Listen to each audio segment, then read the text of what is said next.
Okay, so I'm going to give a relationship read a go. There's two columns. One is you, one is them. I'm not going to say which is which because some readers do that and I find that they get it reversed. So you will know which one you are and which is the other person. Okay?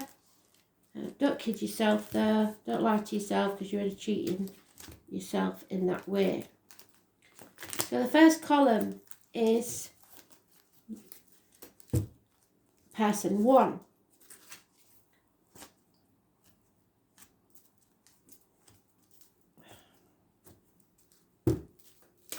This is the mental beliefs and thoughts about the relationship. This is the emotional reactions. This is the spiritual growths and opportunities. And this is the physical expression of those and the actions and behaviour. Okay? So we'll go through that again. Let's take one.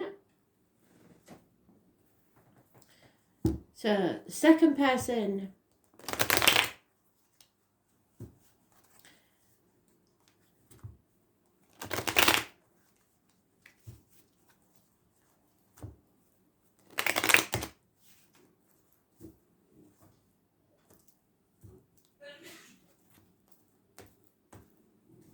This is the mental beliefs and thoughts about the relationship.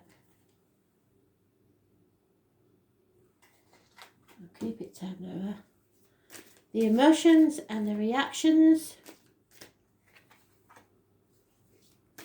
The spiritual growth and opportunities. And the physical expression, actions and behaviours.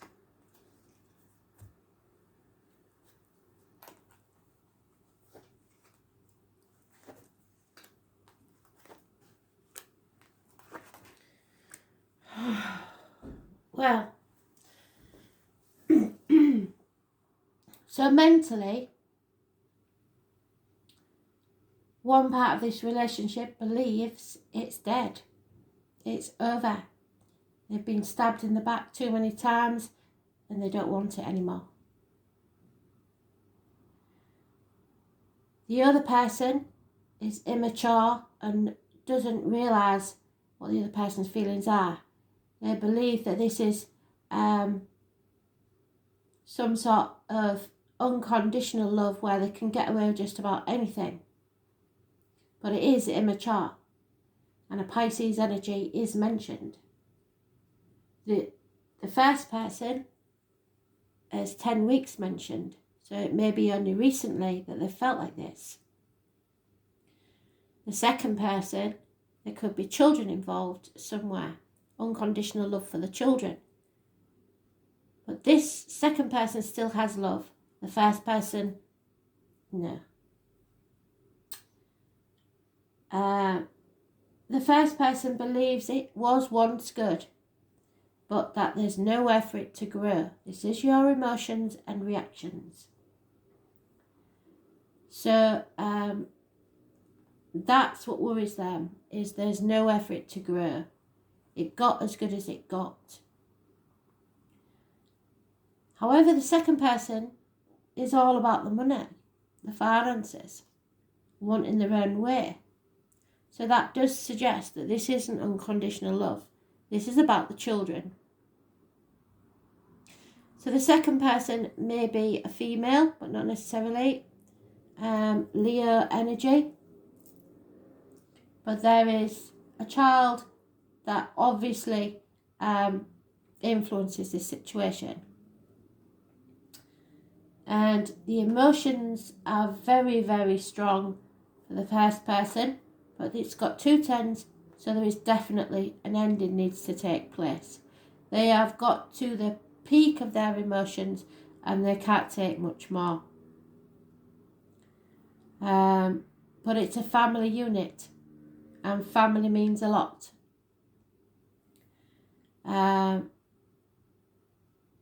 The The second person may be, like I said, a fire sign, so they will be very fiery, very verbal about it, stamping their feet, having tantrums. They're very passionate, so you can't tell them to be quiet about something. Spiritual growth. The first person is receiving messages and wants stability for their children. The second person just wants unconditional love for the children. They're not interested in whether they've got stability or not. So there's hope for the first person to have spiritual growth because they know when something's over and they listen to the messages they receive and they know what's best. The second person, there is no spiritual growth. They don't really want to know about spiritual growth. They've been banging their head against a brick wall. They don't understand it, they don't get it, and they never will. And they don't know what the first person is banging on about. What they want is to be loved unconditionally regardless of what they get up to. And they're banging their head against a brick wall wondering what all the fuss is about. The one thing you've both got in common is that you physically express this with confusion. You send mixed messages and nobody knows where they are. Your actions are, this one's ping-ponging between two properties possibly, maybe stamping the feet and going home to mum or something like that. And the second person is in denial, really.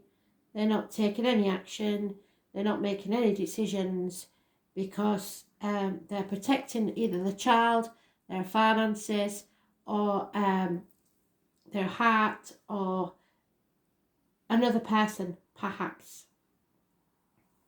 This one has 2 weeks mentioned.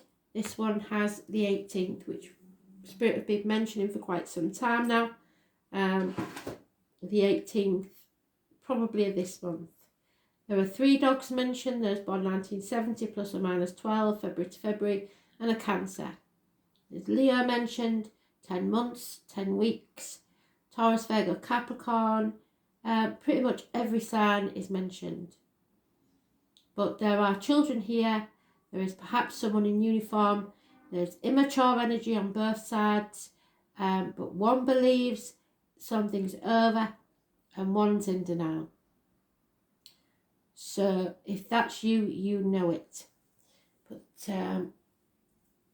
this person is dealing more in reality and is growing more as a person and a soul spiritually, because at the bottom of the deck we have the 10 of Swords, which is a passing, an ending, something is over.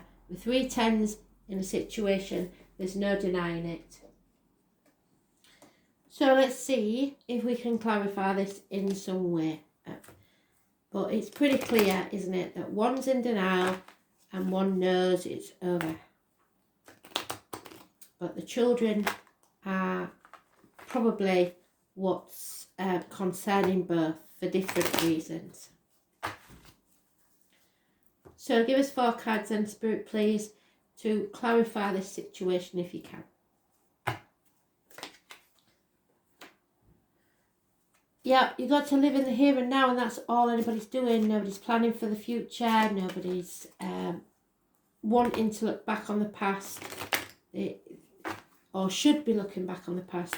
You should be living in the here and now and deciding what's good for today. Or you're living too much in the here and now and not, you're just stagnating, trying to get through the day.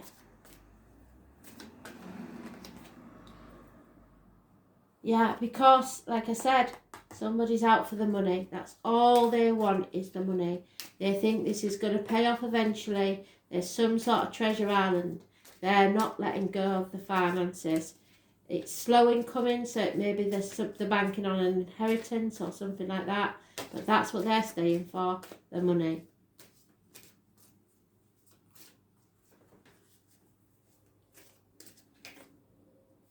Yeah. But Fate's not going to let you get away with this at all. And that's why you're confused, because fate have decided that you have to build a new future for yourself. And if you refuse to end this, they will do it for you. I'm going to pick a goddess card for the clarifier, I believe. And then I'm going to call it a night. So, I hope you enjoyed these new ones. I don't know how often I'll do them. But I quite liked the thought of doing it, so I did it. Got a bit of spare time for a change. And then I've got to bed. So, one card, Spirit, please, to bring it all together. What do we need to know? And there it is. So, Spirit, thank you. You've done very well, because that's the theme they've been talking about all day. And I've just done another read. It's all about your self-assurance. It's all about you. So, listen. It's about your gut instinct, your sacral chakra. It needs healing. And this is massively important. So listen to me. Self-assurance is a quality which we work really hard to gain. And that can be taken from us with very little effort, particularly when we're willing to allow others to damage our sense of self-worth and self-esteem. Self-assurance is based on the belief that we value ourselves and are willing to allow others to have their opinions that differ from ours, yet still stand strong in what we believe to be true. Self-assurance is something that you usually don't lack, but you have allowed someone to undermine your sense of trust, and this extended to the trust that you once had in yourself. This person does not deserve to have so much power over you. Initially, you were tricked and manipulated into allowing this person to make that decision for you. And now you don't know how to stop it. Try harder.